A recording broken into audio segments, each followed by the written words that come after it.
안녕하십니까, 박사입니다. 우크라이나 수도 키예프에서는 군대에 끌려간 남편들의 동원 해제가 언제 되느냐고 따지는 여성들의 항의 집회가 열렸습니다.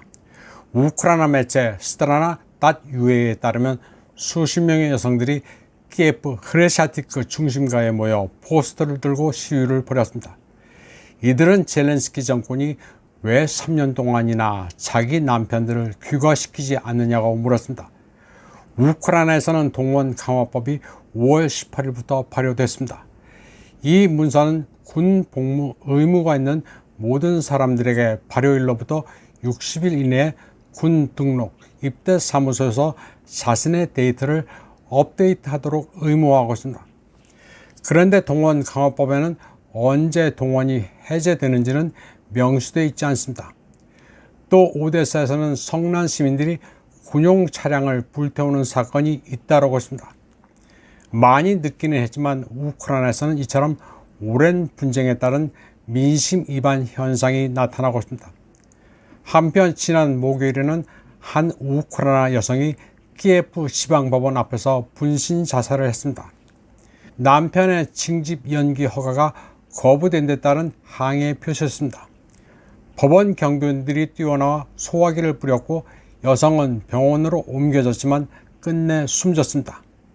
다음 소식입니다. 포브스의 올해 1월 12일 기사입니다. 러시아는 포병에 사용할 새로운 포신이 필요하다. 그래서 오래된 포신을 수천 문씩 재활용하고 있다는 제목입니다. 다시 말해 최전선 포병의 포신이 마모돼 무기 보관 창고에는 노후된 포의 포신을 가져다 쓴다는 것입니다. 최근에 앵글로색슨이 울고먹는 기사인데 사실은 이게 올 초부터 만들어낸 얘기입니다. 러시아군 포병이 포를 하도 쏴서 포신 교체 수요가 엄청나다는 것입니다. 코미디 같은 기사입니다.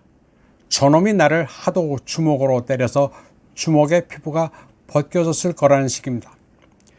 포브스는 러시아군이 600마일 전선에 걸쳐 곡사포 2,000문을 배치했고 러시아 포대는 하루에 최소 1만 발을 발사했다고 주장했습니다. 또 러시아군은 2021년 12,300문의 오래된 견인포를 보유했지만 2년 동안 이게 7,500문으로 줄었다면서 이는 오래된 무기에서 포신만 빼서 전선에 동원했기 때문이라고 주장했습니다. 포브스가 어떻게 남의 집 부엌에 있는 숟가락, 젓가락 수를 파악하고 있는지 아리송합니다. 포브스는 그러면서 러시아가 남은 치장물자 견인포 7,500문을 보유하고 있으니 앞으로 2년 동안 전선에 투입할 수 있다고 말했습니다. 때문에 2026년이면 러시아의 야전 무기가 다 떨어진다고 주장했습니다. 아울러 2026년에는 러시아의 전차, 보병 전투차도 고갈된다고 말했습니다. 최근 집단 서방이 러시아 전차 고갈설을 집중적으로 유포하고 있는데 이는 올해 1월부터 유포한 내러티브입니다. 앵글로색슨 가짜뉴스의 특징은 정교하게 시간표를 짜놓고 한 소리 또 하는 게 특징입니다.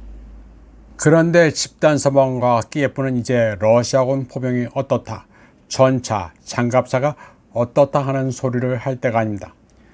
포병은 전장의 신이라고 하는데 더한 괴물이 등장했습니다. 러시아군은 FAB, 러시아어로 브가스나야 아비아цион나야 봄바라는 항공철거 폭탄 시리즈로 우크라이나군을 연신초토화시키고 있습니다. 항공투하 폭탄에 유도 키트를 장착한 고정밀 폭탄입니다. FAB 500부터 1500, 2000, 지금은 FAB 3000까지 쓰고 있습니다. FAB 3000은 무게가 3톤인데 폭약 무게만 1200kg입니다. 위력이 너무나도 강해 참호, 벙커, 진지가 무용지물입니다. 그야말로 게임 체인저입니다. 보통 수호이 34 같은 대형 전폭기로 수십 킬로 밖에서 투하하면 백발백중입니다. 이번 방송은 여기까지 하겠습니다. 시청해주신 여러분 감사합니다.